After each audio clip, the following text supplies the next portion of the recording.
Guys, welcome back. இந்த வீடியோல cleaning, சுத்தம் அப்படிங்கிறதோட முக்கியத்துவமா தான் பார்க்க போறோம். பொதுவா தமிழ்ல சுத்தம் சோறு போடும்னு கேள்விப்பட்டிருப்போம். நம்மளையும் நம்ம சுற்றுப்புறத்தையும் சுத்தமா வச்சுக்கணுங்கிறதுக்காக அந்த ஃப்ரேஸை பயன்படுத்துவாங்க. இங்கிலீஷ்லயும் சொல்லுவாங்க, cleanliness is next to godliness. இந்த ரெண்டு ஃப்ரேஸும் கிட்டத்தட்ட ஒண்ணுதான். நம்ம அம்மாமார்கள் வேலைக்கு வெளியில போனாலும் பெட்டை கிளீன் பண்ணிட்டு, வீட்டை பெருக்கி, வாரத்துக்கு ஒரு நாள் மாப் போட்டு, கிச்சன்ல சமைச்ச பின்னாடி கவுண்டர் டாப் ஸ்டவ் எல்லாம் தொடச்சிட்டு தான் போவாங்க. ஒரு நாள் இல்ல, 2 நாள் இல்ல, பல வருஷமா இதை தான் ருட்டீனா பண்றாங்க. நான் இதெல்லாம் பார்த்து வளர்ந்துருக்கேன். ஸோ எனக்கு கிளீன்ங்கிறது பயங்கர இம்பார்ட்டண்டா கன்சிடர் பண்றேன். I'm not perfect at this, but I'm happy that I'm trying. இப்போ கிளீனிங்கோட முக்கியத்துவம் என்னன்னு பார்க்கலாமா? அதுக்கு முன்னாடி கண்டிப்பா என்னோட சேனலை சப்ஸ்கிரைப் பண்ணிக்கோங்க. கிளீன் பண்றது என்விரான்மெண்டோட அப்பியரன்ஸ்க்காக மட்டும் கிடையாது. கிளீனிங்கை நம்ம பார்ட் ஆஃப் லைஃபா கன்சிடர் பண்றதுக்குனால நமக்கு ஹெல்த்தியா இருக்கலாம். கிளீன் பண்றதுனால அலர்ஜன், தூசி, கிருமி இதெல்லாம் கிட்ட இருந்து தள்ளி இருக்கலாம். எலி, கருப்பாம்பூச்சிலாம் வந்து பார்த்தா ஐயோ ஆமா அப்படின்னு ஓடுவோம். நம்ம கிளீனா வச்சுக்கிட்டோம்னா இந்த பெஸ்ட் இன்ஃபெஸ்டேஷனே இருக்காது. நெக்ஸ்ட் இம்பார்ட்டன்ஸ் என்னன்னா மென்டல் வெல்பீயிங். நம்ம என்விரான்மெண்ட் கஜகஜன்னு இருந்தா நம்ம மைண்டும் கஜகஜன்னு தான் இருக்கும். நம்மளால தெளிவா யோசிக்க முடியாது.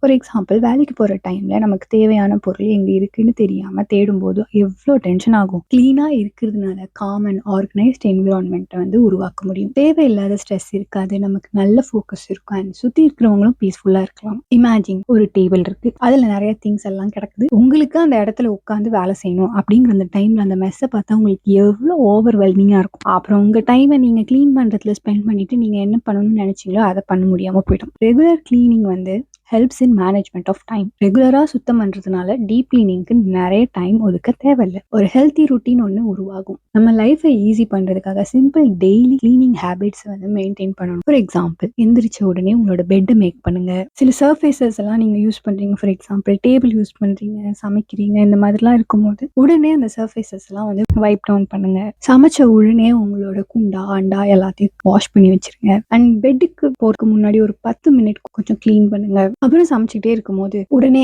லைக் எப்படினாலும் நம்ம வெங்காயத்தை எண்ணெயில போட்டோம்னா அது கொஞ்சம் நேரம் வதங்க தானே செய்யும். அந்த கேப்பை யூட்டிலைஸ் பண்ணி கொஞ்சம் கழுவுங்க திங்ஸ் எல்லாத்தையும். இது மாதிரி வந்து கிளீன் பண்ணிட்டே இருங்க. ஸோ தட் வந்து உங்களுக்கு கிளீன் அப்படிங்கிறதுக்காக தனியாக டைம் எடுத்துக்க மாட்டீங்க. ஒரே ஒரு விஷயம் ஞாபகம் வச்சுக்கோங்க, நீங்க போடுற சின்ன சின்ன எஃபோர்ட் இது வந்து கன்சிஸ்டண்டா இருக்கும் போது உங்களுக்கு லாங் டேர்ம் பெனிஃபிட்ஸ் கிடைக்கும். ஸோ இந்த மாதிரியான சிம்பிள் ஹேபிட்ஸை உங்களோட டெய்லி ருட்டீன்ல நீங்க வந்து இன்கார்பரேட் பண்றதுனால ஹெல்தியரா இருக்கலாம், ஆர்கனைஸ்டா இருக்கலாம், அண்ட் என்ஜாயபிள் ஸ்பேஸ் வந்து நம்ம மெயின்டைன் பண்ணலாம். இந்த வீடியோ உங்களுக்கு ஹெல்ப்ஃபுல்லா இருக்கு அப்படின்னு நினைச்சீங்கன்னா கண்டிப்பா என்னோட சேனலை சப்ஸ்கிரைப் பண்ணிக்கோங்க. Cleaning is important. கிளீனிங்கை உங்களோட பார்ட் ஆஃப் லைஃப்ல இன்க்ளூட் பண்ணுங்க. நெக்ஸ்ட் வீடியோல பார்க்கலாம். பாய்.